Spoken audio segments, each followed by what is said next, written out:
danger of flying bullets, but once more his mate was heading to be at her side to face it. Twice more, Chuck fired at the approaching white husky.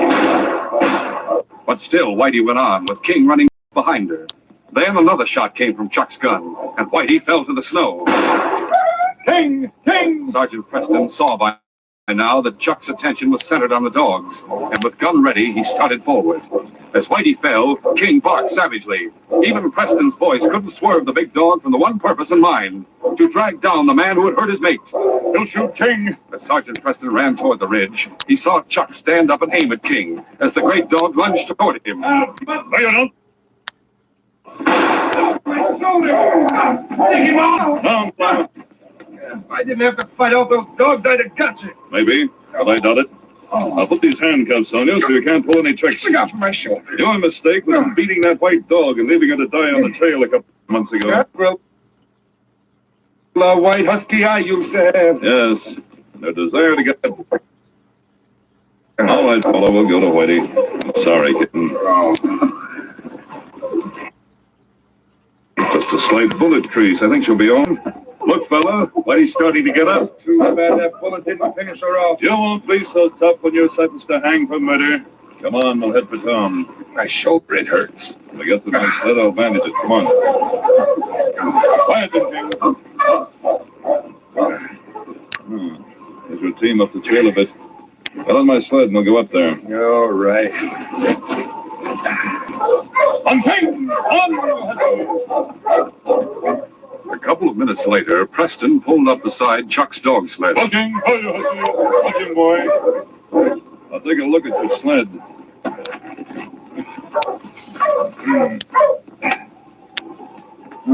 2 bags of gold. Evidence will fence things against you. I'll have to get both teams back to town. How are you going to drive 2 dog teams? I'll put you on your own sled and I'll drive it. Man can run ahead with King in charge. I'll fix that wound, and I'll take you back.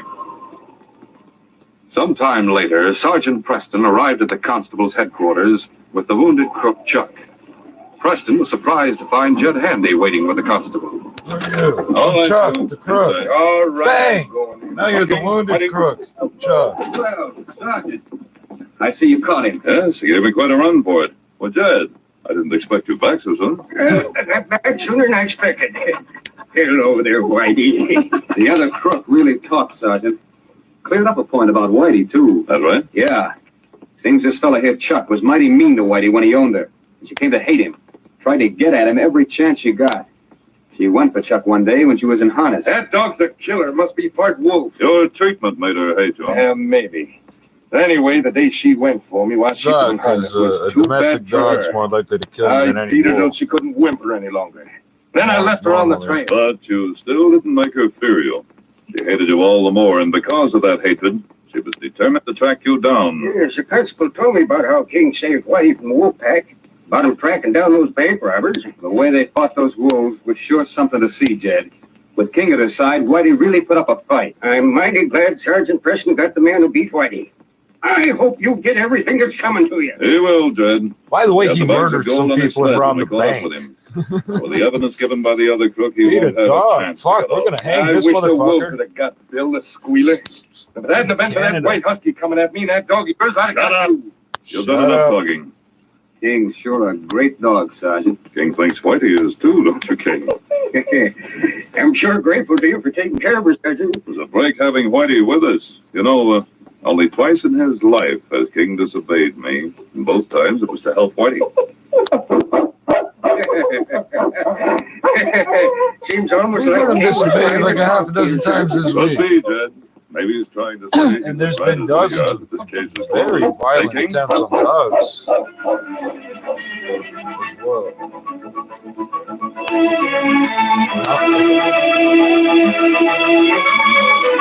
Everything's off the door.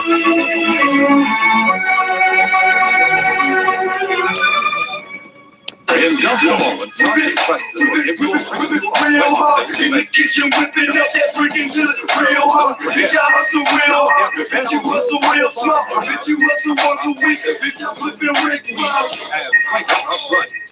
Yes, you get complete models of farm buildings, farm animals, and farm equipment. Build your own farm. Real hard. In the kitchen whipping up that freaking good. Real hard. Bitch, I hustle real hard. Bitch, you hustle real smart. Bitch, you hustle once a week. Bitch, I'm flipping Rick Ross every day. Grinding hard. Driving big, you be fucking kill them all. I'll be down to kill it. Break them with my fucking blow. Once he dead, go find this bitch. I'm flipping with this fucking hoe. Working with this fucking hoe. I'll be on my fucking let the revolver take the shots. You did ain't need a clip. Directed by Fred Flowerday and supervised by Charles D. Livingston. The part of Sergeant Preston is by Paul Sutton. They are brought to you every Monday, Wednesday, and Friday at the same time by Quaker Puff Wheat and Quaker Puff Rice. I'm not sure about it either. Breakfast cereal shot from What's guns. this guy? Listen Wednesday when Sergeant Preston and Yukon King meet the challenge at the Yukon in the case Klondike Queen. When I went to see the constable in Oxbow, I heard about a gold strike in a place called the Valley of the Spirits. Yeah. See, none of them guarantees that's just the way I feel. Stripping paint of lives matter, but any other rather drink whiskey to pay their Be bills. sure to hear this exciting adventure Wednesday.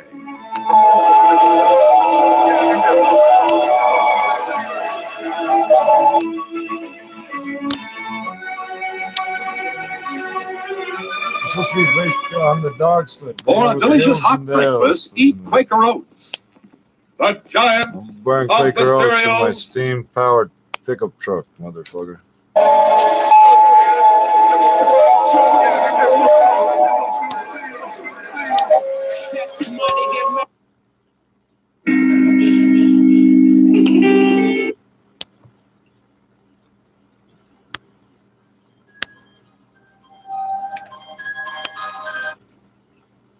New York niggas is out here. What nigga niggas smell that?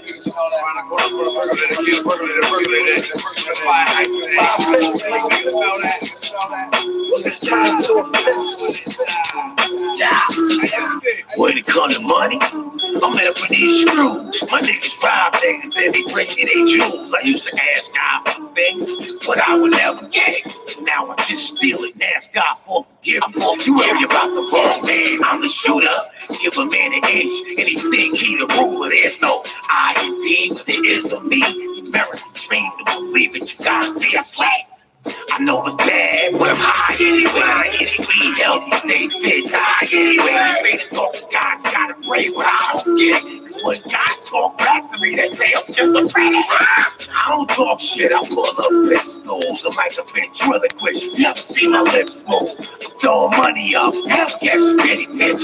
Box fat, can even go skinny dipping. I started with nothing and still had most of it.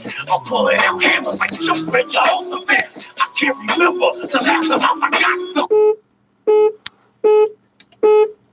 You got this decoration, nigga, so stop fronting. It's sticky finger, I'm a maniac depressive. I'm passive aggressive. You better spread the message. You know who the best is. You better have your best. I'm good, big, black, and ugly. I call that bitch precious. I sweat on my nose. They say that I'm an eating brother. I'm a wall out. I see days and dream in color. You think you can't have it till you got flesh. But you also make it right. Or believe me, 3 laps. We keep it clean, the whips, clean up with the guns, stash all 100, 20, the ones, good stroke, sticky, niggas smoke guns, just a grown man, P.I., they acting like his sons, I don't give a shit, the niggas, we don't give a shit, tell them they proud, I don't give a shit, the niggas, we don't give a shit, kill a shit, I know the hood like I came back so hard, such a night. Must be an act of God. You'll stick your finger back and he grind me again with that double barrel shotgun like Siamese twins. It's always the nigga with the biggest mouth that can buck first. I'm not as bad as people say, believe me, I'm much worse. Can't believe they can't see through how you be frontin'. You know the cost of anything, but you value nothing. And even if a bitch got a fuck to make you use a mother nature gave you before all the time taking. I heard everybody out my hider. I believe in horoscopes, nigga, my sign is father. Listen, nigga, I'll make a deal with you. Stop lying on me or I'll start telling the truth about you. About my hip-hop niggas and my hip-hop bitches. 6 bitches rap, and I was sure for 2 wishes. And till I keep grinding, till they close the curtain. I don't know what makes you so whack. Nigga, it's murder, nigga, it's murder. I carry so much heat for thinking what's a Western. Violence ain't the answer, you need to rephrase the question. Shit, I was born to be a pessimist. Even my blood type is D-type negative. Refuse to go quietly into the night. Live every day like it should last. One day you'll be right. We keep it clean with it. Clean up with the guns. Stash all 100. Twice we hit the ones. Kush roll sticky. Niggas smoke guns. Grown man P.I. They acting like their sons. I don't give a shit. Give a shit. The niggas, we don't give a shit. Give a shit. Don't nigga bro. I don't give a shit. Give a shit. The niggas, we don't give a shit. Give a shit. The Global Citizen Vax Live concert to reunite the world will air on YouTube May 8th, hosted by Selena Gomez and featuring performances by Jennifer Lopez, the Foo Fighters, and others. Jeff Norris came into his isolated... Female vice president and a female speaker, Kamala Harris and Nancy Pelosi. Mr. Biden took time to woo the Republicans in his audience, stressing the need for bipartisan cooperation. Responding to the speech for the Republican Party, the African-American Senator Tim Scott said Mr. Biden's proposals would hurt long-term economic growth. The US says it's sending more than $100 million in supplies to help India battle coronavirus, with the first flight arriving today. Aid from other countries is also arriving in Delhi. Nikhil Inamdar reports. The first flight from the US will include urgently needed oxygen cylinders, 1 million rapid diagnostic. And polls consistently show 70 to 80% of people in Japan think the Olympics should not be held. Elsewhere in sports, the Toronto in Union territories reported their highest number of infections in a 24-hour period, but the pandemic has not halted the final phase of voting in West Bengal's assembly elections. World news from the BBC. The British government is to cut its aid contribution to the United Nations Population Fund by 85% this year. The UN agency, which provides contraception and maternal health care to millions of women around the world, will now receive only $32 million. Britain had originally promised more than $200 million. An international charity has documented the devastating effect of war on the mental health of young Syrians. Save the Children says that in the last 3 months of 2020, 1 in 5 of all suicides or attempted suicides in northwest Syria were by children. Prosecutors in Rome go to court today to seek the trial in Italy of 4 members of Egypt's security services over their alleged role in the disappearance, torture and murder of a student in Cairo in 2016. Giulio Regeni was researching trade unions as part of his PhD studies. Nick Beek reports from Rome. Giulio Regeni's mutilated body was found in a ditch 9 days after he disappeared. A post-mortem examination found he'd been tortured repeatedly. The Egyptian authorities presented various explanations for his death and later cleared all of their officials who became implicated. But Italian prosecutors say they've gathered unequivocal proof that 4 officers of Egypt's National Security Agency murdered the students. Today, a judge will start to consider whether the case should go to a full trial. China has launched the first module for its new space station. A rocket blasted off from the Wenchang launch facility on the island of Hainan off China's southern coast, carrying the Tianhe core module, which houses life support systems and living space for the space station's crew.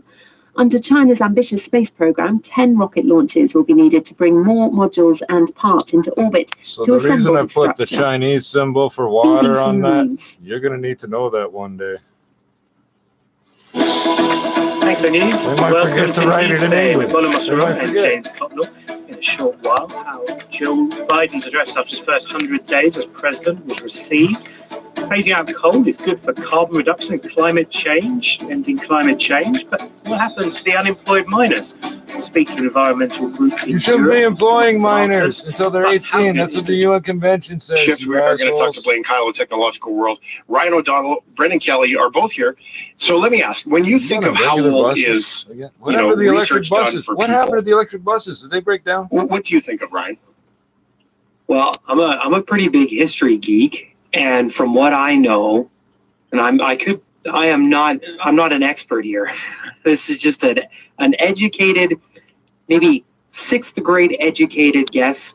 that I'd say human history, I think, goes back about 200,000 years. That's about it. That's my guess. Yeah. Right. So we have a few things there, like, obviously there's that BC AD thing that happened a couple thousand years ago. Then there's before that, obviously, and then there's, all of the Earthlings, the descendants of the UFO that came down and built the pyramids, because clearly that's a piece of history. I might have made that part up. But there's all of those, right? So how far back does it go? Brendan, when you think of how old the Earth is, what do you think of? Well, I'm really interested in the pre-human, just of the Earth and the universe in general. It actually blows my mind. And it's amazing that I don't smoke pot, but I think about this all the time, about, how old is the universe and when did it start and how did it start? And yeah, I'm really interested in pre-human history. It's like when they say the Big Bang, right? And I'm like, well, the Big Bang of what? Yeah. You know what I mean? Mm-hmm. So we think of things like Vikings comes to mind for me. Pharaohs comes to mind for me. Like really old stuff like that. Then you look at the pyramids and you look at Stonehenge and all those things and you're like, whoa.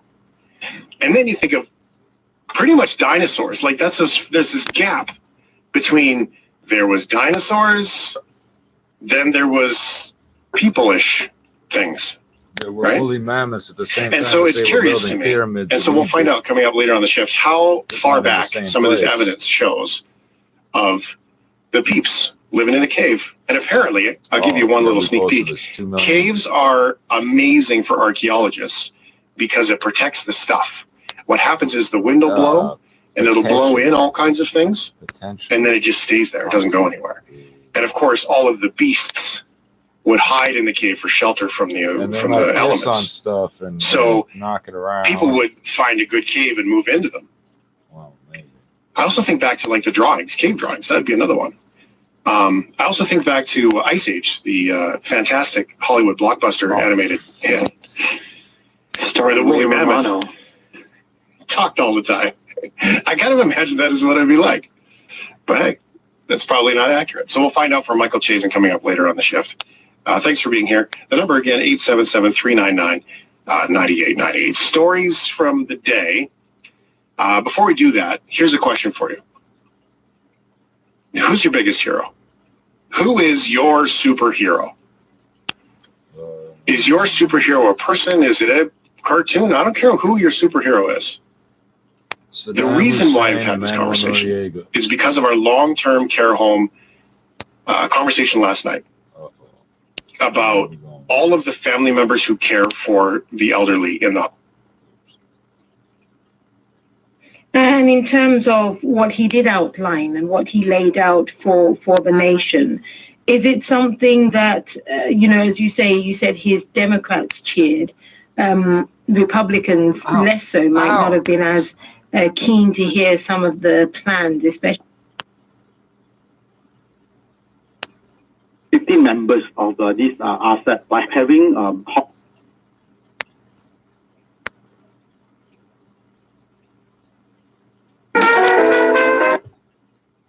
rule of origin in a more uniform way. That will facilitate the trade movement in a more efficient manner. So that will be on the trade side and also on the services side as well. I think the barriers will gradually come down for the services trade to move around or to trade easier among the 15 members of these assets. So in all, after we recover from COVID pandemic, I think the asset will be an important element starting from around, I think, next year, 2022 onward. And that was Swantek Kin, head of research with the United Overseas Bank in Singapore, talking about the latest Asian Development Bank report. China is preparing to launch the core module of its space station from Wenchang. The city in Hainan province has seen a major boost in tourism and technological advancement since its satellite launch site was put into operation around 5 years ago. Li Jianhua has more. This Beijing Wenchang is one of the best locations to see rocket launches, and it's about to get busy. Tourists are heading over here to see the launch of the core module of China's space station. China's space program has brought major changes to Wenchang. Most notably, Trippz hospitality industry. Hotels are incorporating space elements and offering special services to space enthusiasts. Simpson Han, manager of the Hilton Wenchang, gave me a tour of the rooms with the best view of rocket launches.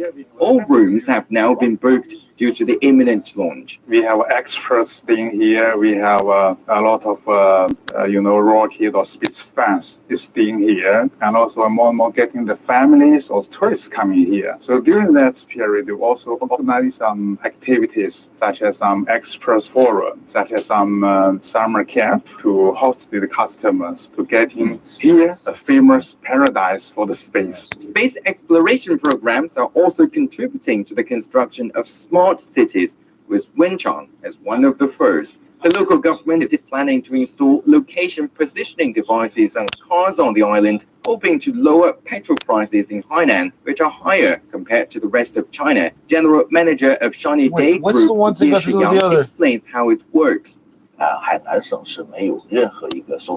There aren't any toll gates on the island. We set petrol prices higher, and part of the money is used to service motorways. But many cars never go on the motorways. They mostly stay in cities and are charged extra. Now we are planning to install a device like this on each car so that we know the exact mileage a car covers on the motorway, and we know how much they have to pay. 9 rockets have been launched from Wenchang since the site was put into operation in 2016. The Tianhe Coal module is one of the most important projects, as it is expected to provide regenerative life support for 3 astronauts in space. China plans to launch over 10 other modules, cargo, and crewed spacecraft by the end of 2022 to complete the Chinese space station. For the Beijing Hour, this is Li Jianhua reporting from Wenchang. Coming up, the worsening COVID-19 situation in India.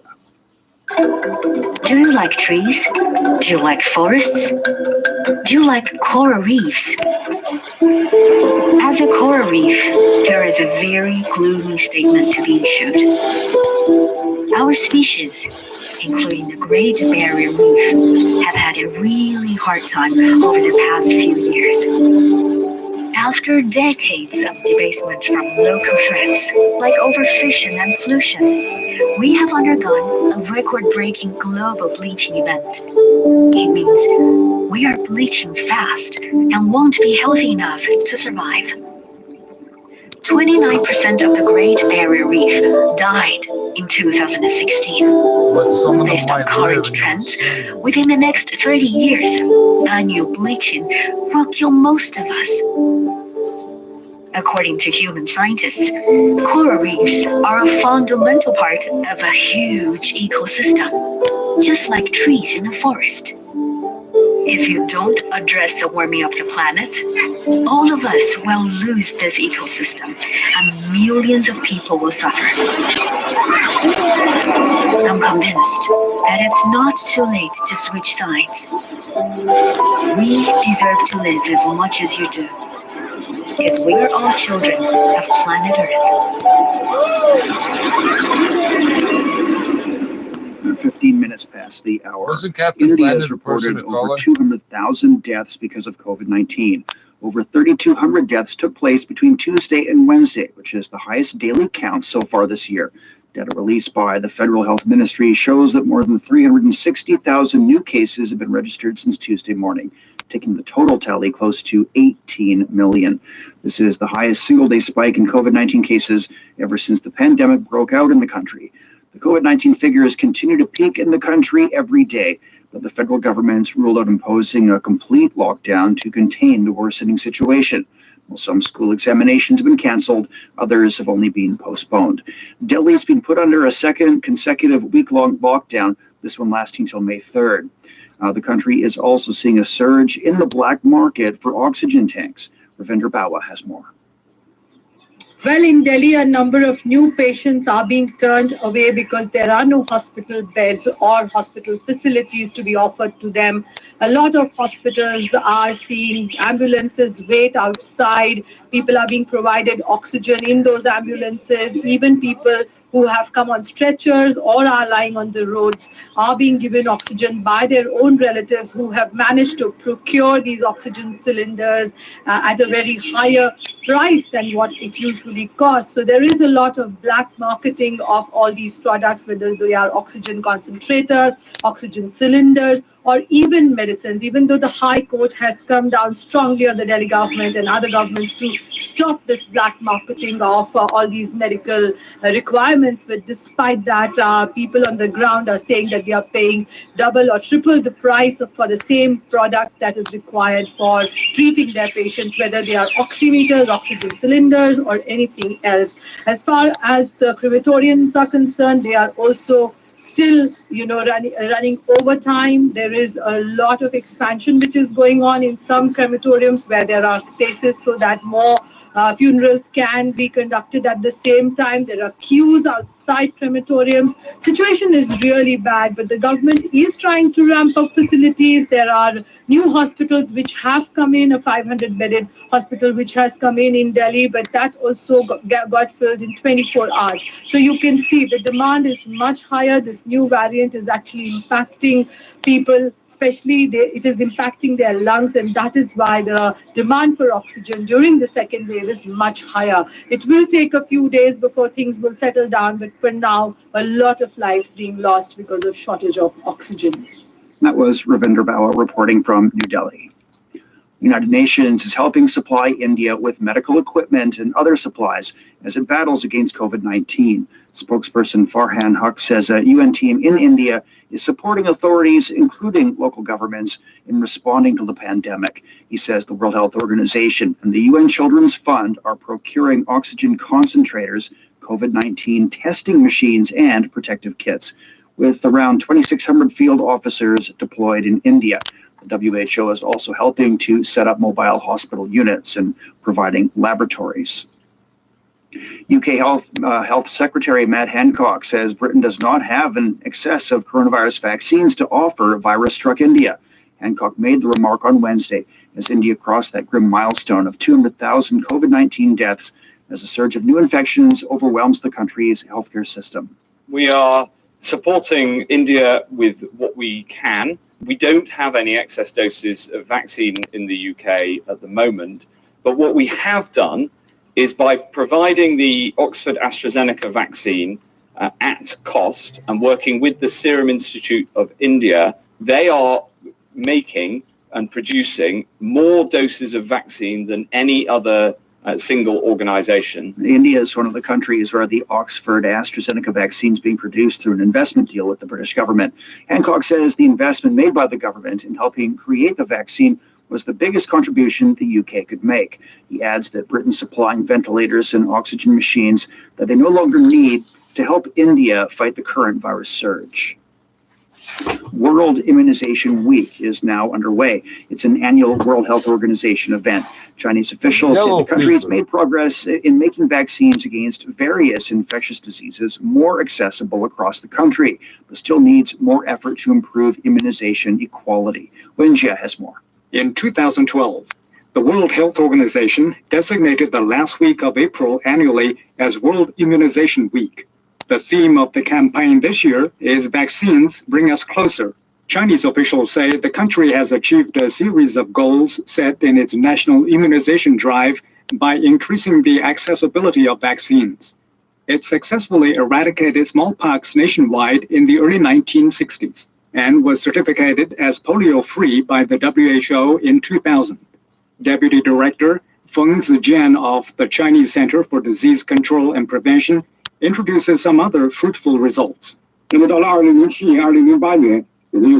2007 and 2008, China included communicable diseases such as epidemic meningitis, hepatitis A, and mumps into its national immunization plan. Research and development of vaccines against those diseases have also been boosted in the country.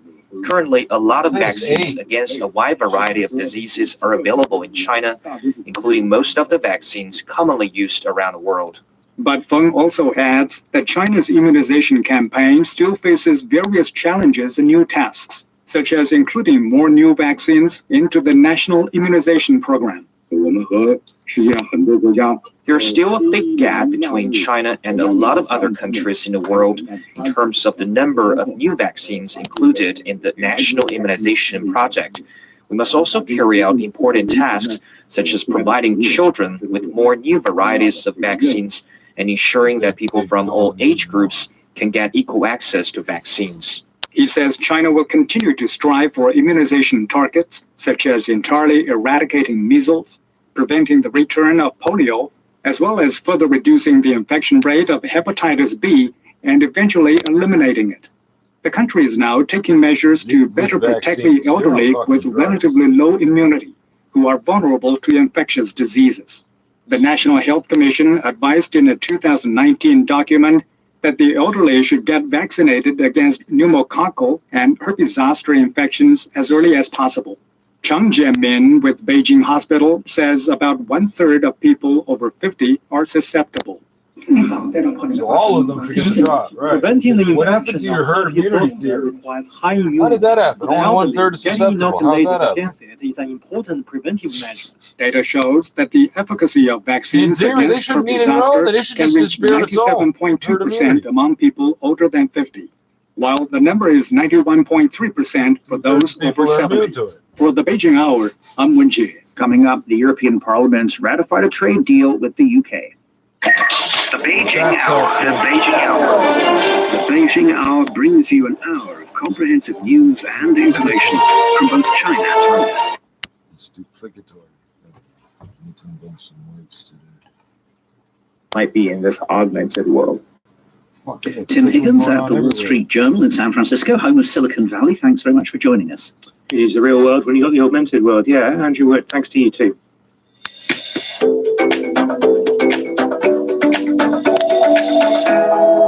So we're still talking business, but specifically about the biggest retail company in the world, Amazon. It's due to publish first quarter earnings later today, and they're the first published results since the department.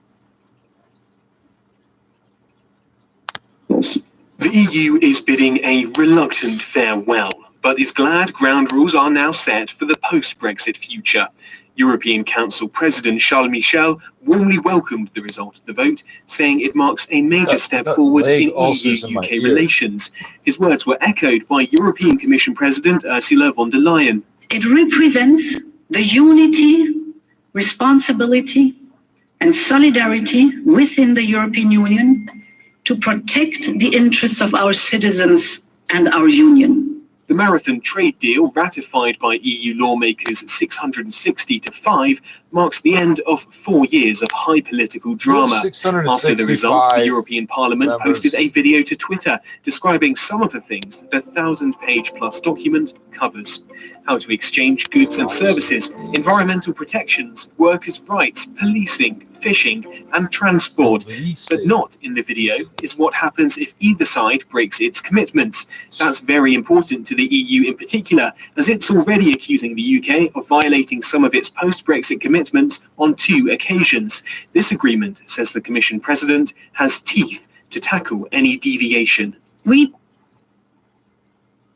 People getting penalized for getting sick on the job. You know, our reporting coincided with COVID-19, and people were getting laid off after getting COVID. So it was, you know, there was sort of a whole suite of abuses that we uncovered in these factories, in these warehouses.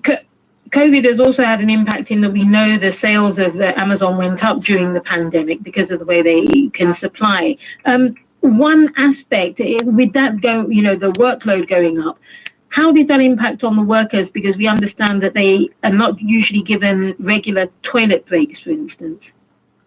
Yeah, so I'm glad you brought that up. You know, we spoke to one worker in particular named Nayeli Contreras, who worked for Amazon, outsourced through an agency called DCH, and she contracted COVID while she was working in the warehouse, or she believes she did. And you know, when she was able to return to work, it was so strenuous that she requested that she could perhaps do one of the jobs in the warehouse that was slightly less strenuous, and she was basically, you know, told to walk. And we found a lot of instances where people's health problems were really not accommodated in the warehouse. We spoke to someone who got a stomach flu and needed to go to the bathroom a little bit more than usual. He was one of the top employees in the warehouse, but when he racked up that dead time, he was shown the door. So, you know, there's not a lot, from what we heard from workers, there's really not a lot of space for getting sick in these jobs. And you talk about, Avi, the outsourcing. Is that a regular component? Do they use a lot of agency staff? And does that in turn mean that a lot of their staff aren't covered with, kind of employment laws or employment protection? Yeah, so this is a major issue in Mexico. What Amazon wouldn't disclose to us what portion of their workforce is outsourced, but from what we were hearing on the ground, the vast majority of people in these warehouses, they don't work directly for Amazon. Amazon leans on this constellation of outsourcing agencies, which allows them to quickly cycle through and staff up and sort of keep a lot of these abuses at arm's length. We talked to an official in the Mexican Labor Ministry who told us this has really become a breeding ground for abuse, the use of these agencies, and it's the subject of a new labor reform in Mexico. They're trying to really eradicate the use of these agencies, except for in the most extraordinary of circumstances. Briefly, though, Avi, Amazon would argue, and some people would argue also, that surely you just spoke to a handful of Amazon workers, and Amazon could argue that they pay very competitive rates for their workers, and this isn't necessarily reflective of their practices all around or in the country. So it's absolutely true.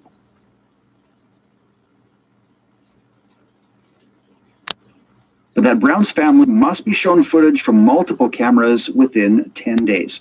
The ruling came after a North Carolina prosecutor argued that Andrew Brown Jr. was shot after hitting the officers with his car. Local police had previously said none of the officers involved were injured during the incident. The judge is expected to issue a decision on calls for a special prosecutor to take over the state's case. Want more in-depth reports and behind-the-scenes stories from the American Beijing media Hour? talking about Follow us on Twitter, Beijing Hour, on Facebook, at the Beijing Hour Official. It's time for a short break. So far this hour, China and Germany are looking to enhance cooperation in numerous areas following the 6th China-Germany intergovernmental consultation. The number of deaths in India from COVID-19 has reached a grim milestone. And European lawmakers have overwhelmingly backed a post-Brexit trade deal with the United Kingdom. And Shane Bigham with you. Stay with us here on the Beijing Hour.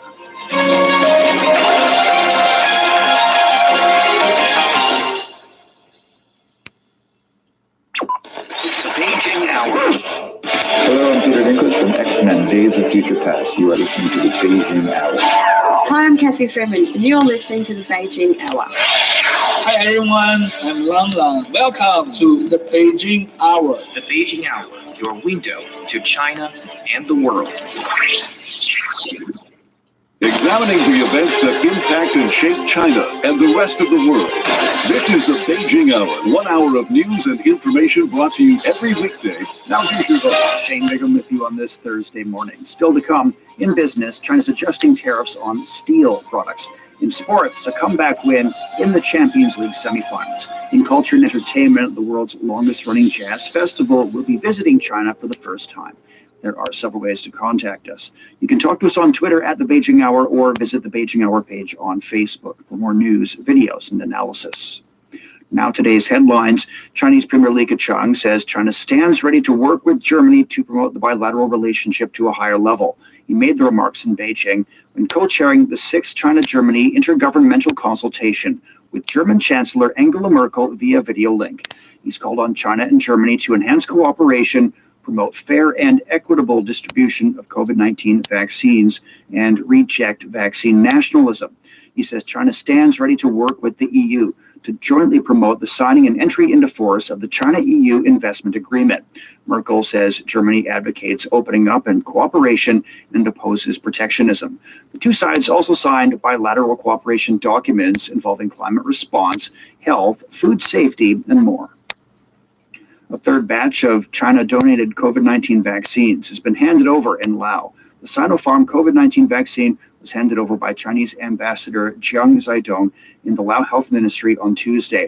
Jiang says China's dispatched 2 expert teams and provided a large amount of supplies since the outbreak of the COVID-19 pandemic in Laos. Laos Deputy Prime Minister says China's vaccines are safe, reliable, and efficient, adding that Laos already vaccinated frontline, high-risk border personnel, medical staff, and some citizens.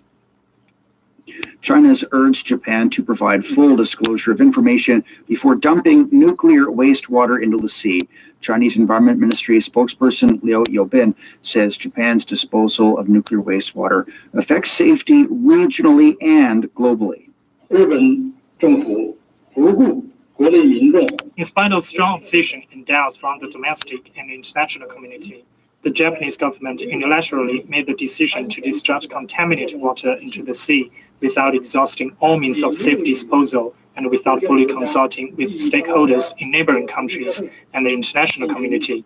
As a stakeholder and a close neighbor of Japan, China should of course express its grave concerns. Meanwhile, Chinese Foreign Ministry spokesperson Zhao Lijian says the contaminated water will affect all states on the Pacific Ocean within a few decades and will bring harm to the global marine environment for thousands of years. China is proposing that the International Atomic Energy Agency should set up a technical working group with China and other stakeholders included to work on the disposal plan. The Chinese Foreign Ministry confirmed on Monday that experts from China will be a part of an IAEA technical working group on the disposal of nuclear wastewater. Data shows that India is driving the global surge in COVID-19 cases, accounting for 38% of infections recorded in the past week.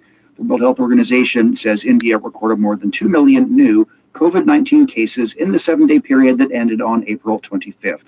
India has also seen the number of COVID-19 deaths increase for 6 consecutive weeks, with a 93% rise in COVID-related deaths recorded last week.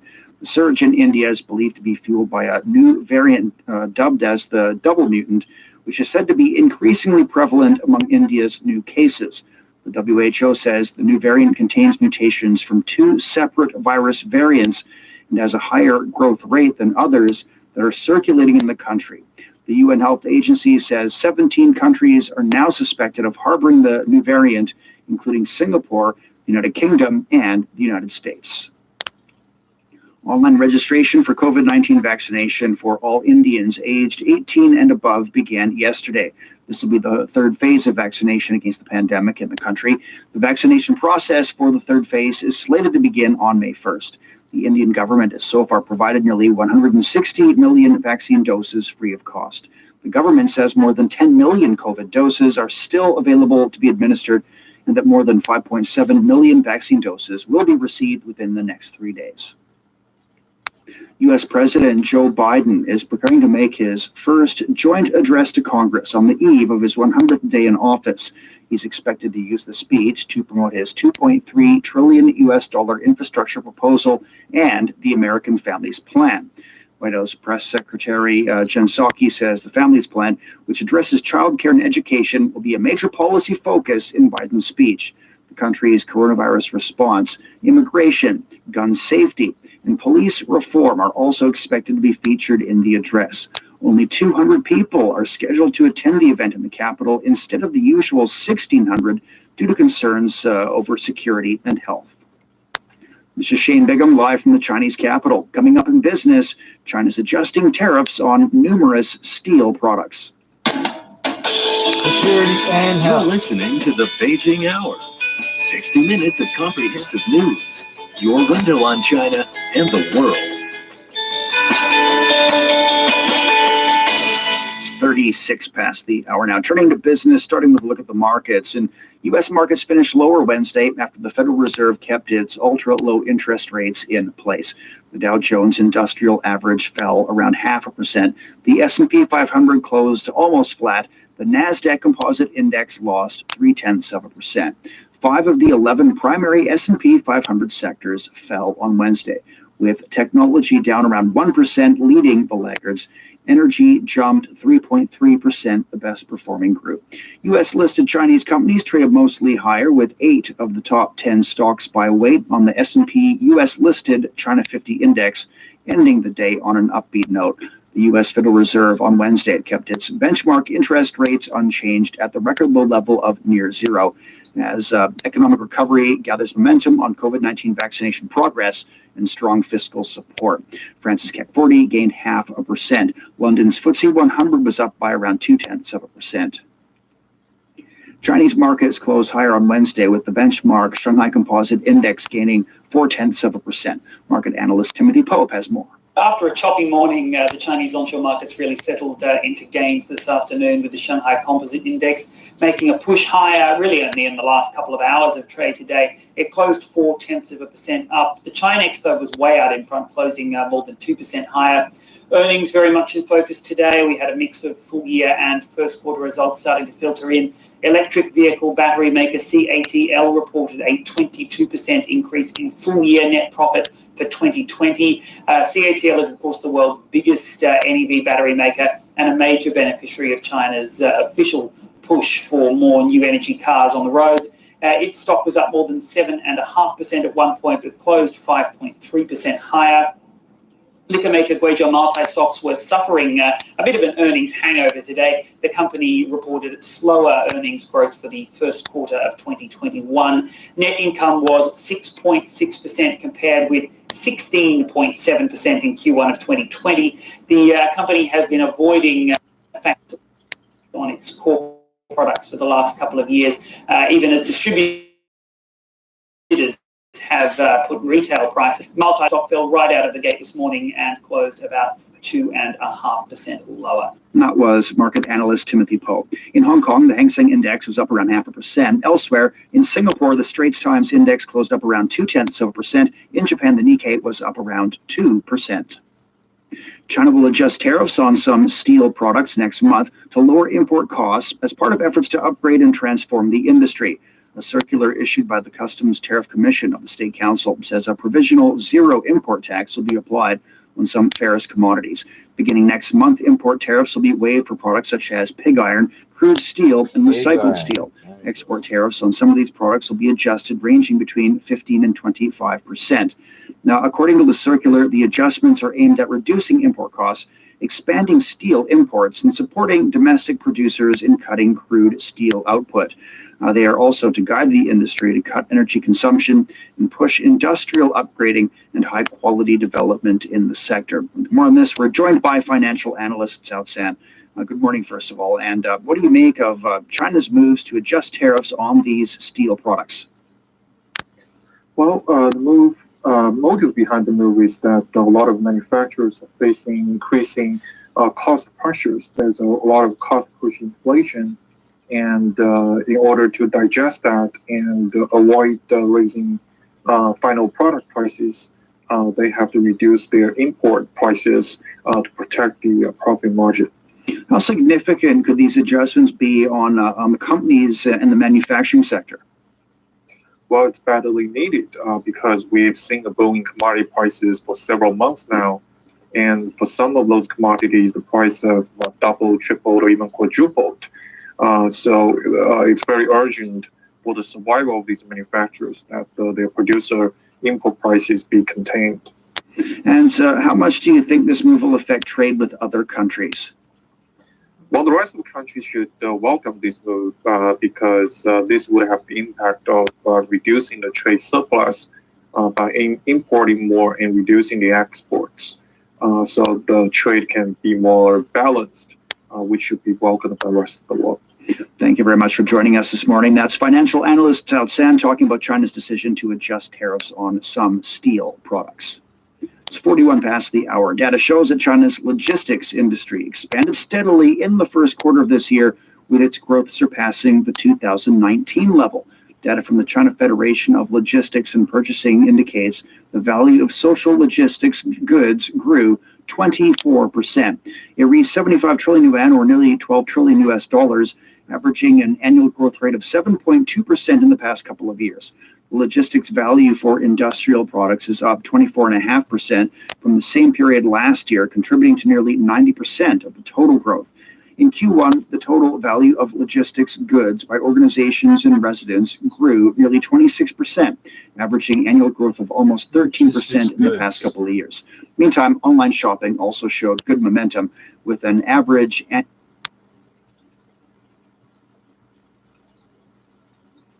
That's just about 2 days from here. What sort of package are you talking about? Why do you want me to ask favors of pilgrims who pass this way heading north? I'll tell you why, Constable. It's because you could make a sick old man and his son mighty happy. How's that? You ever hear of Jack Madison? Oh. Well, he lives near Red Nose. Lives there with his father, who's a sick man. bedridden. In Gold Hills, isn't it? Yeah. Jack Madison owned a likely-looking mine. I see. I thought he was rich. Praying and praying. And they came to us saying, you guys don't listen. We've been telling you that you need to follow Islam, but you don't listen. Back at the Amarula Hotel, the gunfire is becoming more intense. Militants surrounding the compound. Whenever the spotter plane came by and the choppers came, straight away there was a sense of relief. We thought, okay, we're going to get rescued. The helicopters belong to the Dyke Advisory Group, DAG. It's a private South African security company which has been working with the Mozambican police for the past few years, training them and providing air support in the fight against Al-Shabaab. Our role changed from hunter-killer, as it were, to supporting all the people that needed help. This is DAG's boss, Lionel Dyke. But, you know, there was nothing to evacuate them other than a little four-seater helicopter. We were shocked that there was no escape and evasion or emergency plan. Further south, Salimo has finally managed to find a relatively safe place to stay in Kitunda, a village just outside the heavily guarded gas refinery. Thousands of others have joined him there. But Salimo's sister, Isabel, is still in Palma, a prisoner of Al-Shabaab. Did you recognize any of the militants? I don't know their names, but I definitely knew their faces. They were not strange to me. Isabel is not the only prisoner who's recognized some of the militants as local men. Poverty and resentment about government corruption have lured many people to join the militants. Now, Isabel's relative, Amina, makes the mistake of catching one man's eye. When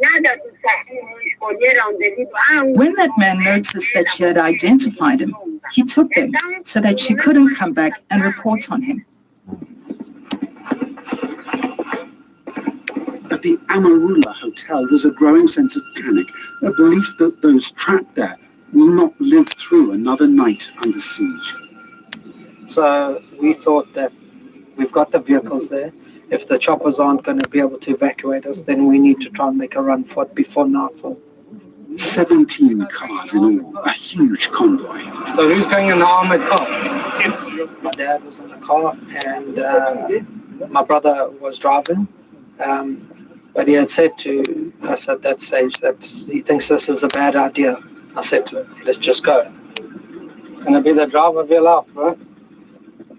In the center of Palma, another escape is being planned. Salimo's sister, Isabel, makes a decision. I managed to escape to the toilet. Because it's a toilet made by bamboo, I managed to make a hole and then I escaped through it. I crawled for 100 meters. Then I stood up and I ran. I just ran. I could see they were coming after me, but I ran and I hid in a coconut tree. Slowly, Isabel makes her way south towards Kitunda, the village near the gas refinery, the place where her brother Salimo and thousands of others are still sheltering. Who's going to open and close the gates? We were about the third or fourth car that went out.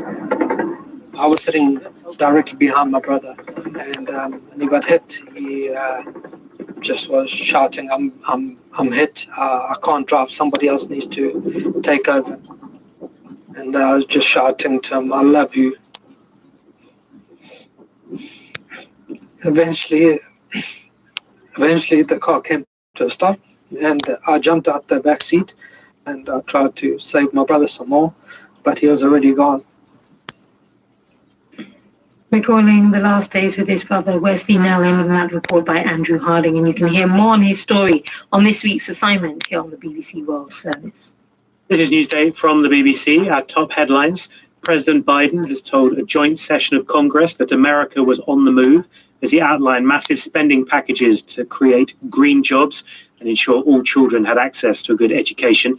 The US president has also led the tributes to Michael Collins, one of the 3 crew members of the first manned mission to land on the moon, who's died at the age of 90. Let's head to Nigeria now, where it's been a year since Mubarak Bala of the Humanist Association of Nigeria was jailed. His crime, according to the authorities in the northern state of Kano, is blasphemy. And he's accused of insulting the Prophet Muhammad. But his organization and others, such as Index on Censorship, say he's exercising his right to freedom of belief and expression. The UN has issued a statement as well, expressing disappointment that the authorities haven't obeyed an order which was issued in December by Nigeria's Federal High Court to release Mubarak Bala. Well, joining us, Nina, Nobel Prize writer Wole Soyinka. Good morning, Professor. Thank you very much for joining us. Can you tell us about these allegations and what you make of it? Because I understand it was about comments that he was alleged to have made on Facebook that were then brought up, and that was used to jail him eventually.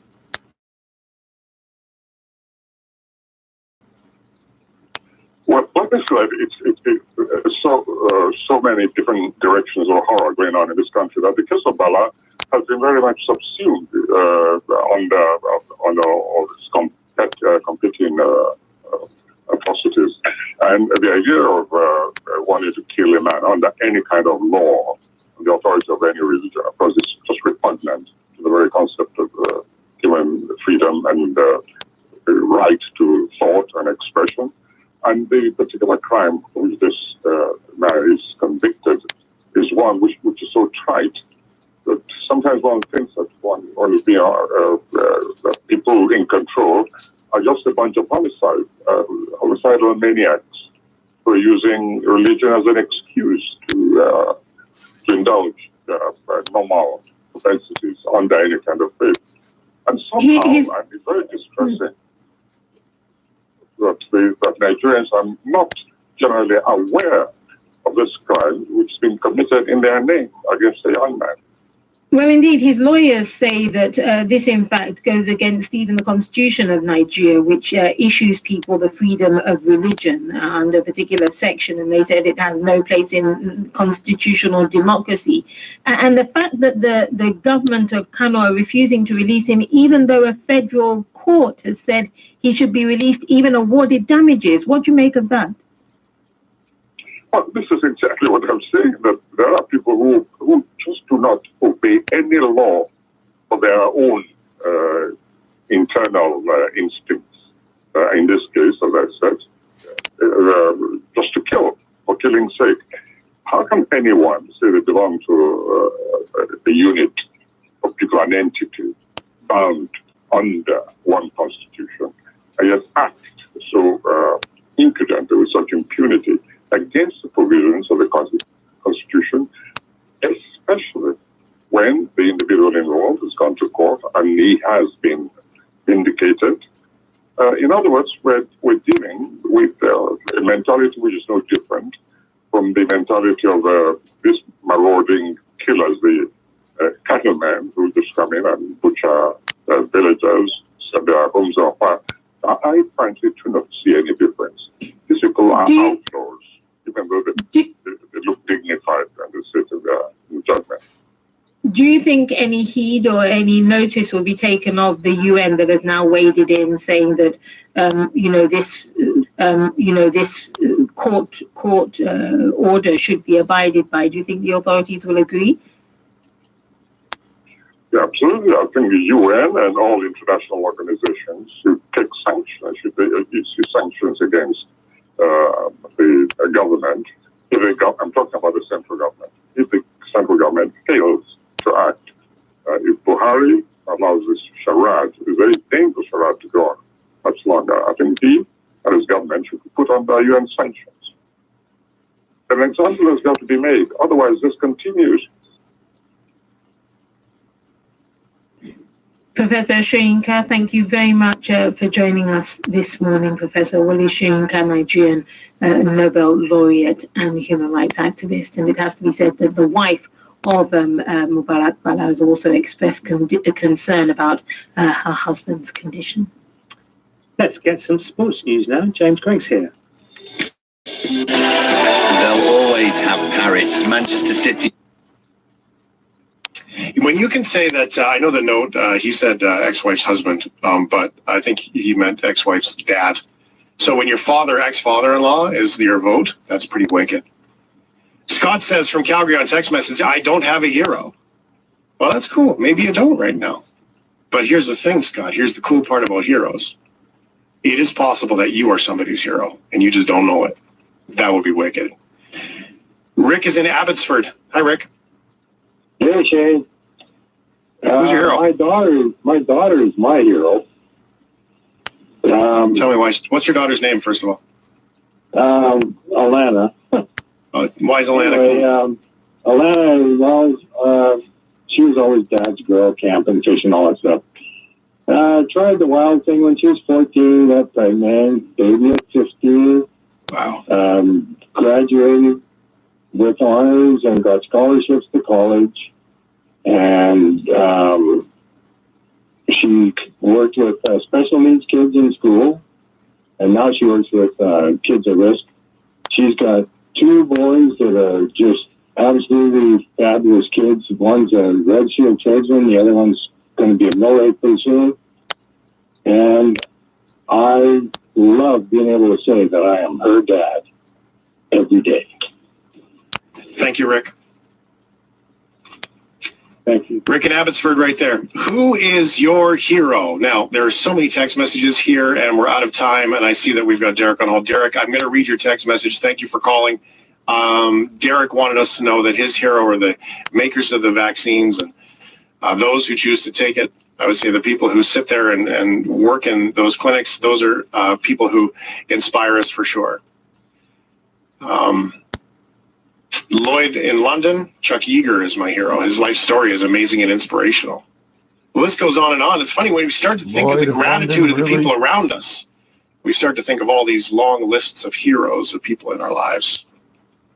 You can still share your heroes, 877-399-9898. We'll try to squeeze a few more in as we get there. Thank you for everybody who called and we didn't get to. There was so many.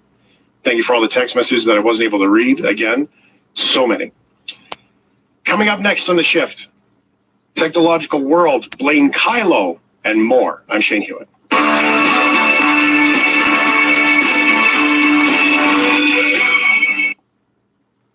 At the rear of the building. Heard them, Madison.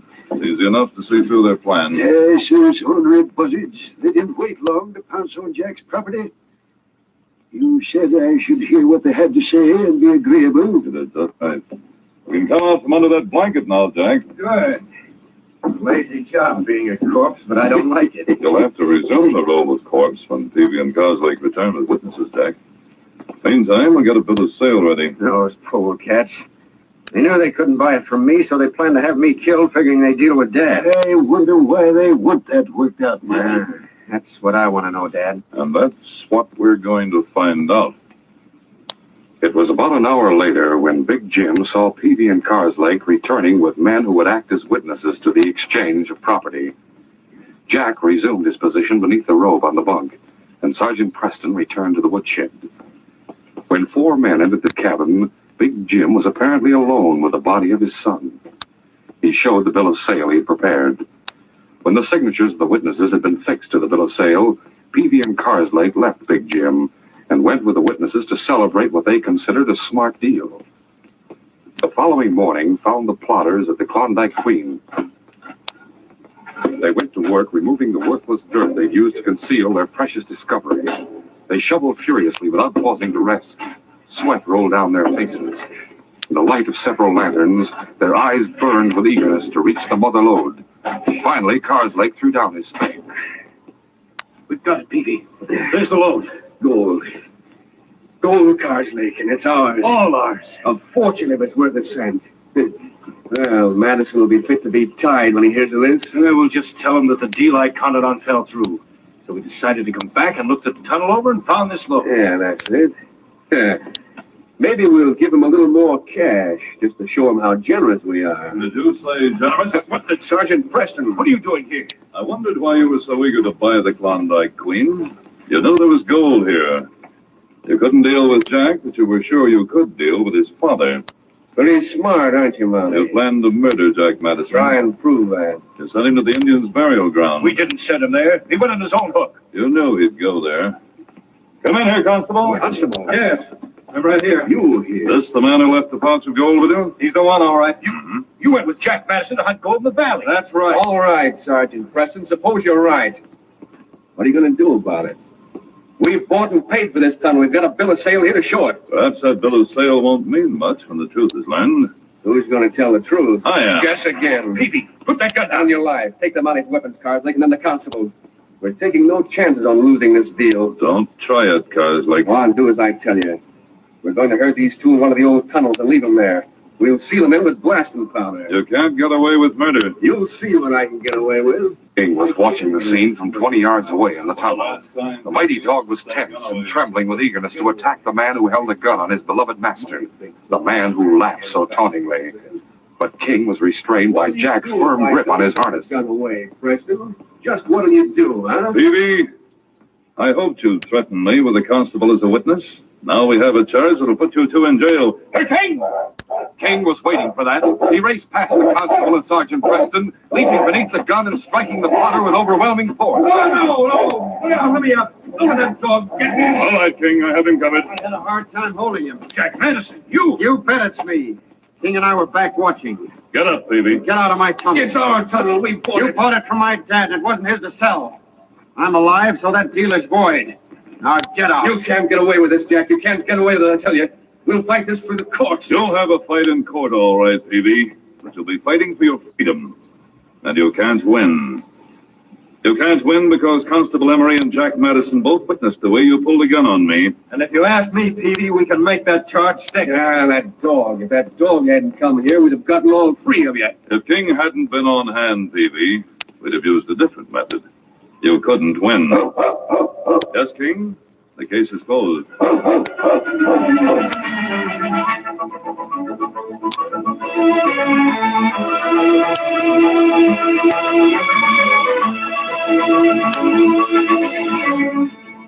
In just a moment, Sergeant Preston will give you a preview of Friday's adventure. Quaker puffed wheat and Quaker puffed rice are never sold in bags or bulk. To the voices, the defender of the defenseless, Build Back Better Biden, and Susan Sana in Freetown says, Mohammed Bawa, also in Freetown, is pleased with Joe Biden's idea to create jobs through massive spending. Would like to hear your thoughts on Newsday.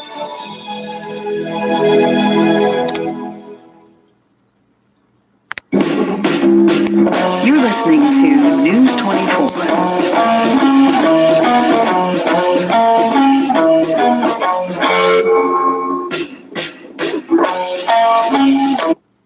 abramsauction.ca and register to receive an exclusive auction alert on current vehicles available. abramsauction.ca. Do you remember the first time you rode your bike? You're doing great, son. The first time you went on a date. You look so handsome. Your firstborn.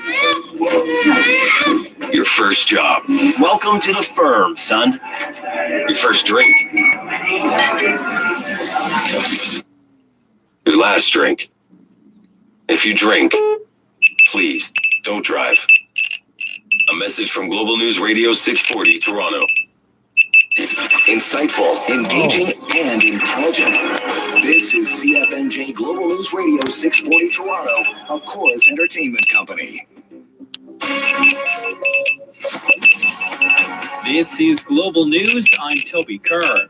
The House of Commons is set to sit late into the night or early into the morning, debating legislation to put an end to the strike involving more than 1,100 dock workers at the Port of Montreal. Labour Minister Philomena Tassi says the bill is a matter of life and death because the strike has left essential medical supplies and pharmaceuticals sitting in shipping containers as the COVID-19 pandemic rages on. And you didn't do the Canada First Defense strategy, so you got enough reservists to just go. What are you going to do? No. Shutdown at one of Canada's busiest ports. Workers at the port have been without a contract since December 2018. The back-to-work bill has been panned by opposition parties and the dock workers union, but Conservative leader Aaron O'Toole has said his party will support it because of the potential damage a long strike can cause to Canada's economy. Terry Pedro, the Canadian Press, Ottawa. Ontario workers will be given 3 paid sick days by the provincial governments to allow them to take time off to self-isolate during the pandemic. Labour Minister Monty McNaughton says the program will be retroactive to April 19th. It will end September 25th. The Manitoba government says it has issued $1.7 million in fines for violations of COVID-19 public health orders, but only a small amount has actually been collected. The Justice Department says $163,000, less than 10% of the fine money, has been collected so far. The penalties range from $298 for not wearing a mask to $5,000 for businesses who exceed capacity limits. The department says enforcement was only stepped up in the fall and collection efforts are ongoing. People who refuse to pay can face collection agencies and eventually may not be able to renew their driver's license. Steve Lambert, The Canadian Press, Winnipeg. Despite delays, Canada's COVID-19 vaccine rollout is reaching hundreds of thousands of people per day, inching the country closer to a return to normalcy. But experts say not to expect everyday life to change too soon. Dr. Lenora Saxinger, an infectious disease expert with the University of Alberta, says we still don't know whether vaccinated individuals can still spread COVID, so we need to be cautious until more of us get our first and second doses. There is a theoretical concern mainly, but it's a big concern because we have a lot of transmission that people who are vaccinated, even without symptoms, if they test positive and had transmissible virus, we would regret not having some measures in place. Saxinger expects the transmission question is the main reason why we haven't seen clear guidance yet on what vaccinated individuals can and cannot do. In the U.S., protesters have gathered in the streets after a judge denied requests to release body camera video in the case of a black man who was killed by North Carolina deputies. Protesters in Elizabeth City, North Carolina. Andrew Brown's family disagreeing with the judge's decision to not make public officer body cam video for about a month, citing a danger to officers. No testing? After prosecutors said that Brown had hit officers with his car before they opened fire last week, Brown's cousin, Elisha Dillard, says that's the first he heard of that. I don't think they wasn't justified to shoot on our man. He had his hands on the steering wheel. The judge ruled Brown's family could see parts of the video within 10 days. Chuck Severson, ABC News. In sports, the Toronto Maple Leafs are the first Canadian team to clinch an NHL playoff spot. They do it with a 4-1 win over the Montreal Canadiens. Toronto goalie Jack. That's arbitrary, yeah. Economy, but stressed the U.S. would stand up for its fundamental trade rights and fight back against the theft of intellectual property and subsidies to state-owned enterprises. The speech will no doubt irk policymakers in Beijing, who'd hoped for a softer approach from the Biden administration in comparison to President Trump, but are unlikely to get it. BBC World News.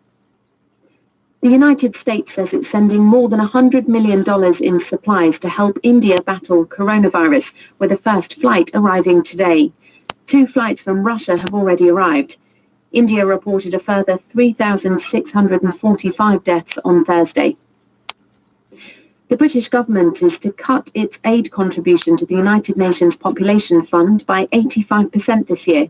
The agency's director said the reduction would be devastating for women and girls now facing unintended pregnancies and unsafe abortions. James Landau reports. The UN Population Fund provides contraceptives and maternal health care to millions of women around the world. And since 2014, Britain has been its biggest donor. Well, not anymore. The agency said it had been informed by the government it would receive only £23 million from the UK this year, not the £154 million it had been promised. Sarah Champion, chair of the Commons International Development Committee, said the UK was abandoning the poorest women at a time of overwhelming need. The Foreign Office said the cuts were a tough but necessary decision because of the impact of the pandemic on the economy. Prosecutors in Rome go to court today to seek the trial in Italy of 4 members of Egypt's security services over their alleged role in the disappearance, torture and murder of a student in Cairo in 2016. Giulio Reggiani's body was found 9 days after he disappeared. The Egyptian authorities cleared all those implicated in the killing, but Italian prosecutors say they have proof that the 4 officers murdered the student. China has launched the first module for its new space station. A rocket blasted off from the Wenchang launch facility on an island off China's southern coast, carrying the Tianhe core module, which houses life support systems and living space for the space station's crew. That's the latest BBC News. Thank you. Thank you very much for that news. Hello and welcome to Newsday on the BBC with James Copnell and Bola Mosuru. In this half hour, Bollywood star Sonu Sood tells us about the COVID force he set up to help people get oxygen and treatment in India's pandemic. How can having dyslexia and problems with reading or writing help you be a spy?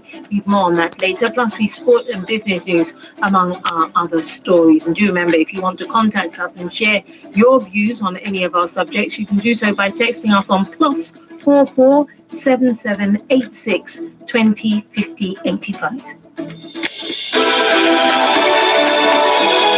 President Joe Biden has been marking his first 100 days in office with a speech. Yeah. Sergeant Friday, how are you? We'd like to talk to you, Wallace. Sit down. Oh, well, thank you. It's warm out today. Perspiring. Now, what is it I can help you gentlemen with? Always glad to cooperate. You don't have to give us a build-up, Wallace. We're not buying. You know me better than that, Sergeant.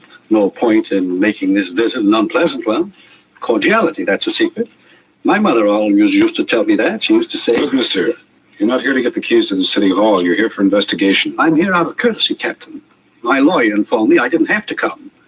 I don't believe in making enemies, that's all. For a guy that's not trying, you've done pretty well, haven't you? How long do you plan to stay here in town? Los Angeles is my home. It's my place of business. That's fine with us, Wallace, just as long as it's honest. Now, let me hand you a piece of advice. You try copping any more jobs in this town, and we're going to lean on you, understand? I don't think I do understand, Captain.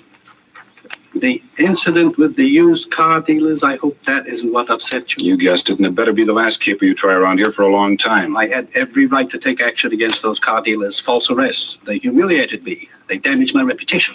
Here's your reputation, Wallace. 35 years of it.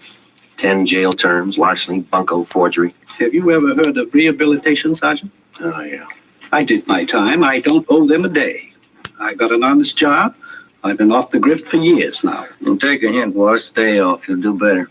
That's all, Wallace. Just remember, the next time we tag you, you're going to fall hard. You got it straight? Captain, I've been square since I got to town. I'm not switching. Is that it? That's all. Well, that wasn't so bad.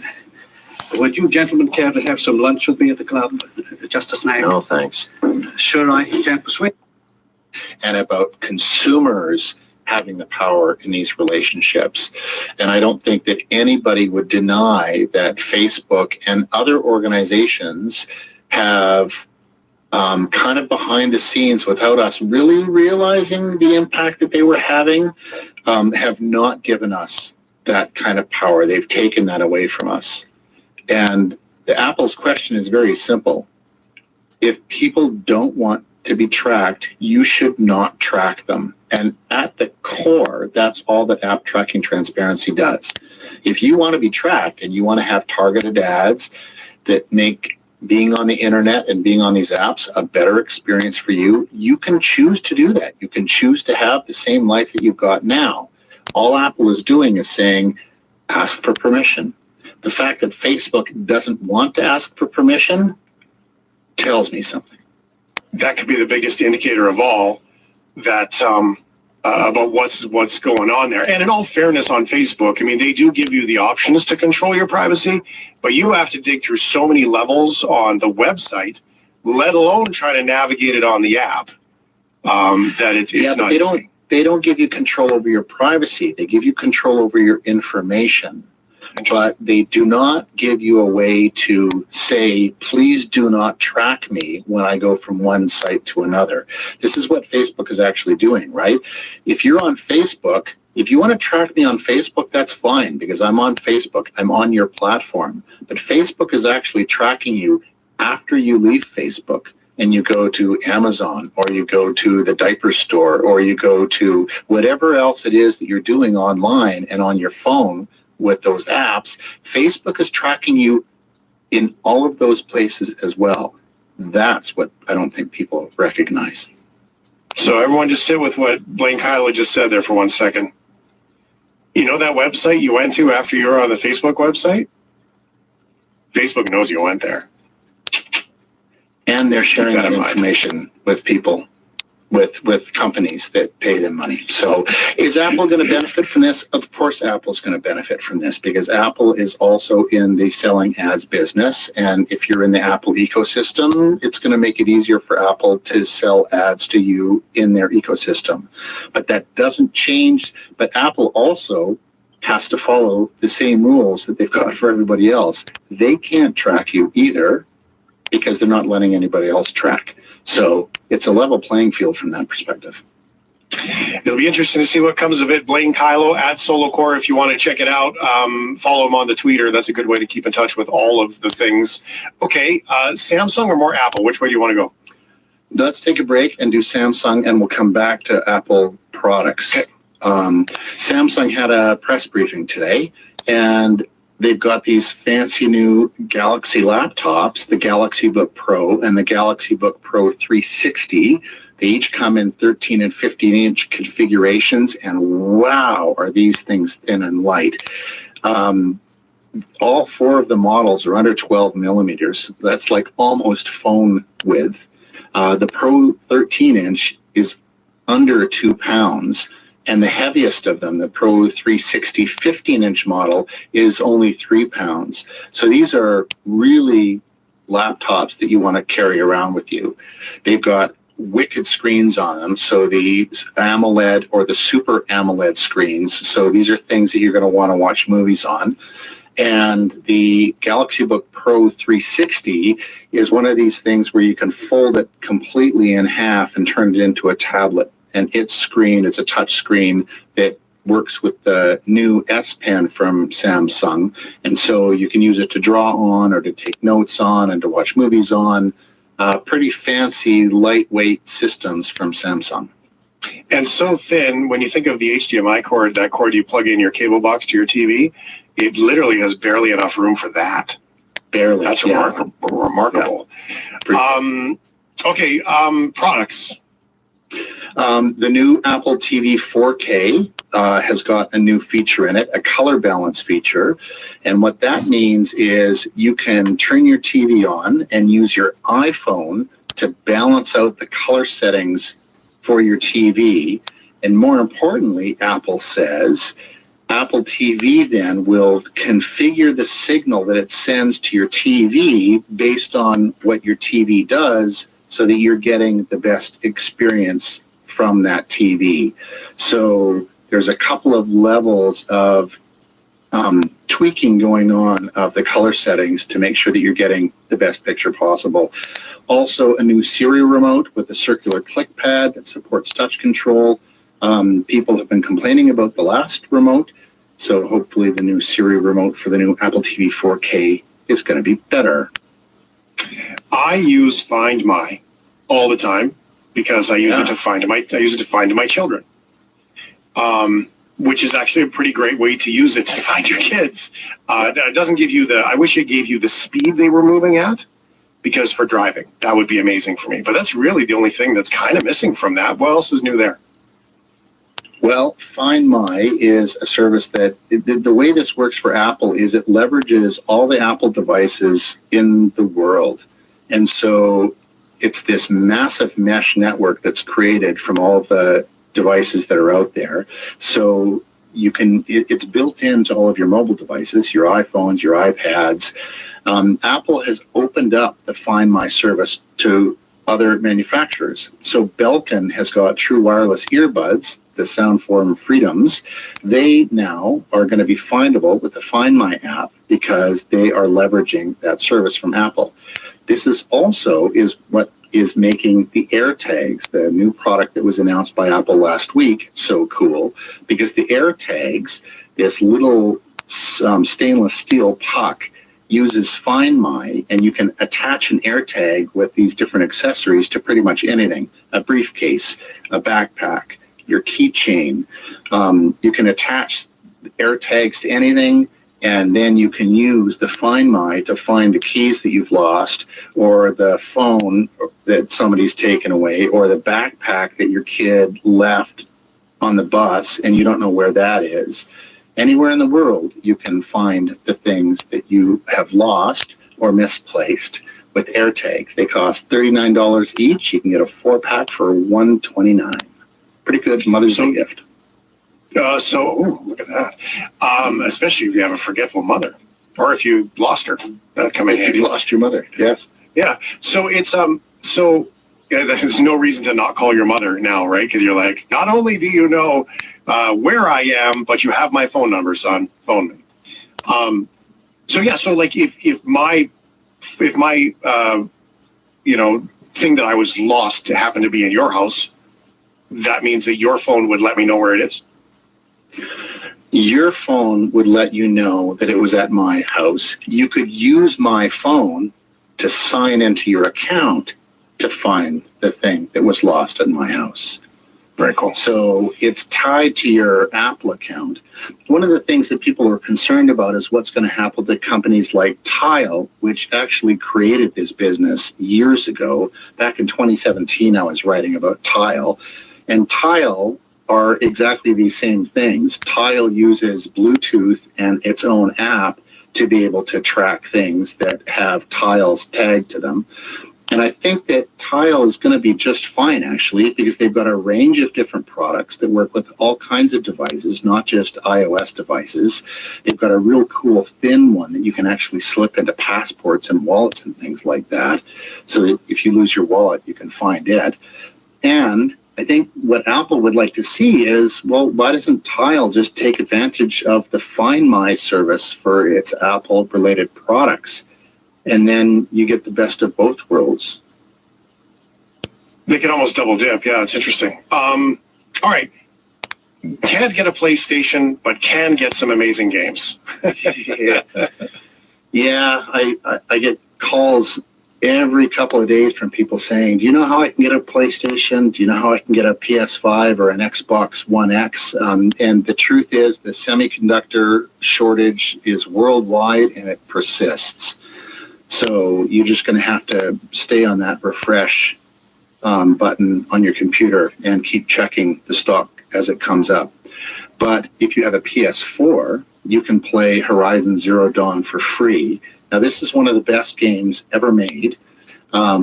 It's being given away by PlayStation in part because Horizon Forbidden West from the developer Guerrilla Games is scheduled for release later this year. It's a little pre-promo. What do you think of those? There are some stock websites to follow those things. I mean, if you do a little Googling, you can find some stock websites and search PlayStation 5, and it'll bring up even, well, Superstore. I don't know if they carry them anymore, but really strange stores that carry video games that you didn't even think of that might have one or two around. Have you ever used those? There have been a couple that I have looked at. Again, I haven't been spending a lot of time trying to keep track of stock because it's so hard to find right now. But I do know that you will occasionally, and again, you can't really go into stores in the same way anymore. So this doesn't work in the same way. But you used to walk into Shoppers Drug Marts and they would have different tech sort of behind the counter and up on shelves. Mm-hmm. And this is how a lot of people actually found Nintendo Wii's and Wii U's when they first came out, and they were hard to find. People were finding them in Shoppers Drug Marts and little independent electronic stores. The world's changed a lot in the past sort of 5 to 10 years. So we don't even have competing electronic stores anymore. You used to have Future Shop and Best Buy, and now it's kind of all Best Buy. So there's just not as many outlets to get them at anymore. Really, your best bet is to just keep refreshing the pages of the digital storefronts. Blaine Kylo at Solo Chord, Technological World. Thanks, Blainer. You're welcome. Have fun. I'm Shane Hewitt. It's The Shift. We'll be right back. It's dark out, but we'll keep the lights on. It's The Shift with Shane Hewitt. This spring on Showcase. My patriarchal ancestor, Lawrence Rutherford, founded our town. From the creator of The Good Place and Parks and Recreation. Nathan, I'm calling to request a response to Mayor Chisholm.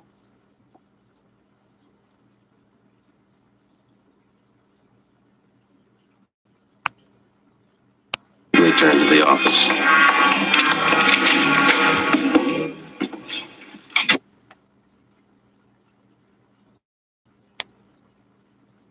That you hope, but seriously speaking though, I was just wondering, because I know a couple of people with dyslexia, and one of the aspects that I found is that when they're talking about things, whereas we may sometimes, other people may just skim over things, especially if it comes to a text, they will read it chapter by chapter, but really draw out a lot of things. Is that the kind of thing, this kind of specifics and being precise that is crucial? Yes, it is.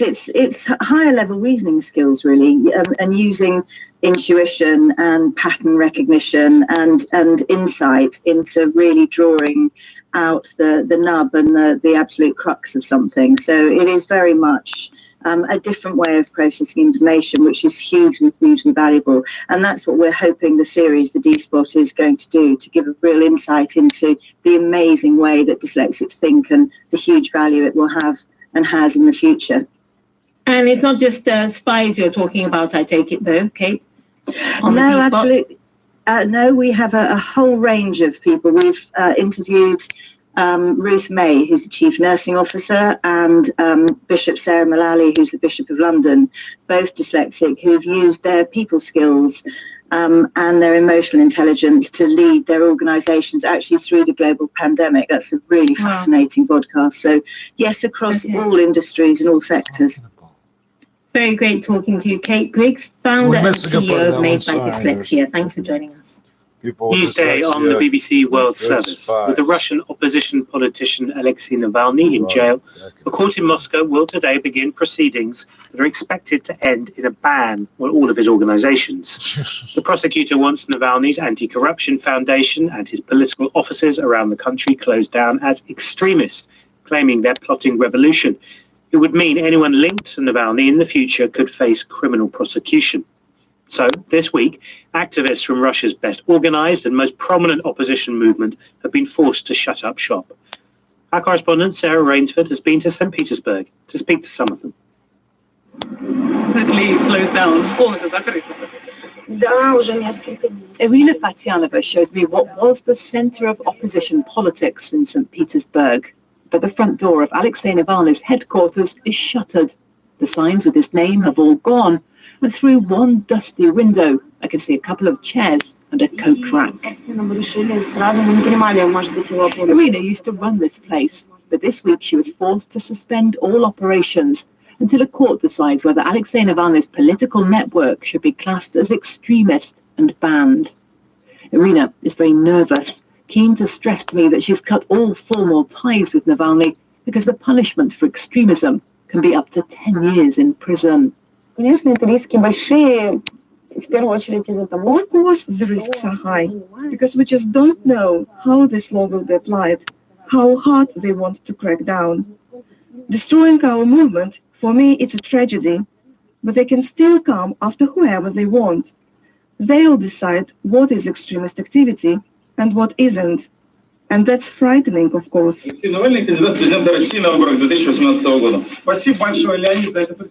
years ago, the mood here was totally different. This was Alexei Navalny's first regional headquarters as he plans to challenge Vladimir Putin for president. I was here in St. Petersburg when he opened it, and I remember the long queue of young supporters outside, excited to meet him. But Navalny was barred from those elections. And whilst Vladimir Putin is still in power, Alexei Navalny is in prison. And now the authorities are going after his activists. Смотрите сами. Вот наш балкон, а вот тут, буквально в 3 метрах на соседнем, сидела управляющая этой... The team are pretty sure that's because of their anti-corruption investigations. Not the prosecutors claim that they're violent revolutionaries. 2 years ago, they investigated prosecutor Popov himself and produced this film revealing undeclared properties they argued he could never afford on his official salary. The Anti-Corruption Foundation, like Navalny's political officers, is also accused of being extremist. So, to make it absolutely clear, so this decision destroys our political organization in Russia. Leonid Volkov calls the extremist label madness. We spoke online because Navalny's right-hand man lives abroad for his own safety.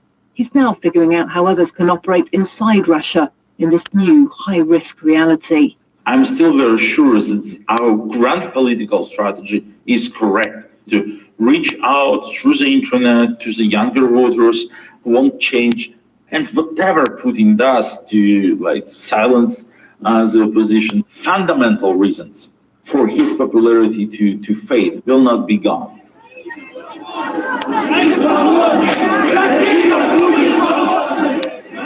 But this may have been the last big street protest for a while. Last week, Navalny's team brought crowds out across the country, chanting for his release and for Russia to be happy without Vladimir Putin.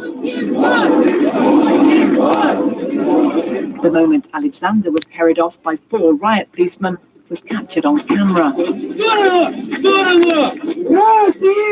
He punched me with electric shock. Yes. We met at the same spot a week later, a bruise on his face still fading. And Alexander told me he thinks accusing Alexei Navalny of extremism is pure politics. We are for peace, yes, it's our moral position, yes. We don't want revolution or something like that. And it's awful that answer of our government is policemen who punch, for example, me in my face. If you want to know just how bothered the authorities are here by Alexei Navalny, then you just need to come to this park in central St. Petersburg, where I'm standing in front of a bright dandelion yellow painted wall. And this morning, the neighborhood here woke up to see a portrait of Alexei Navalny gazing out at them with a sign that said, "A hero of our new times." But the graffiti lasted just about 3 or 4 hours before the police were here and the local authorities with big cans of paint. And now there's not a single trace of Mr. Navalny's face left here at all. The man's just come up to me and said, "Is this the wall where he was?" And as he said, all that's left now is the smell of fresh paint.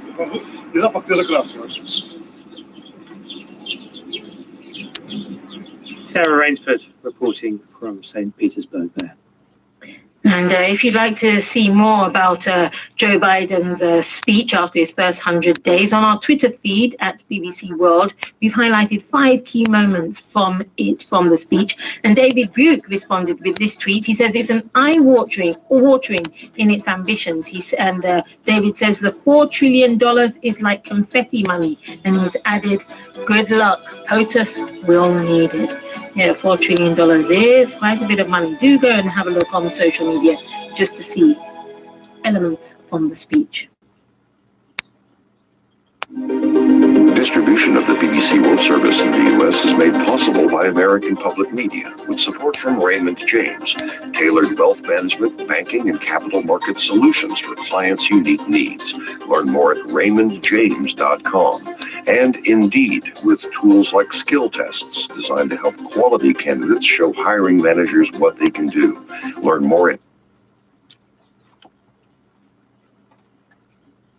Prosecco as you walk around the zoo and enjoy a summer day. You have it in a plastic cup, and you'll be able to enjoy it. Same with or a bottle of water. Right now, the zoo is only open during the day, but there are plans to open up the evenings for other activities.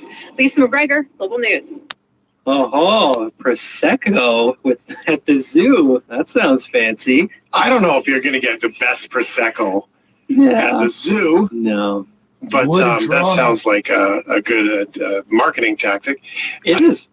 But you already, in all fairness, most of the zoos you go to do events like weddings. So people are in a building typically having a convention or a wedding reception. Back in the old days when we used to hang out with people. And so there are a lot of scenarios like this that are kind of happening, but I'm going to walk around with my Corona, bad example. I was thinking of a sunny day. If you're going to walk around with your Pacifico and enjoy your Mexican beer while you're tootling around, then that's kind of cool. Yeah, I think there's opportunities for awesomeness here. I think it would be really fun. One of the things the TELUS Convention Center, or not convention, Spark, the Science Center in Calgary does, are adult nights where you can enjoy the Science Center, which will usually have a specific exhibit on, and they serve booze, but only at the nighttime, only for adults. I love that. Here is where I'm a little worried. You're at the zoo. It's Saturday. There's kids everywhere. And there's some guy who's maybe had a couple of too many Pacificas to drink. And at the Calgary Zoo, for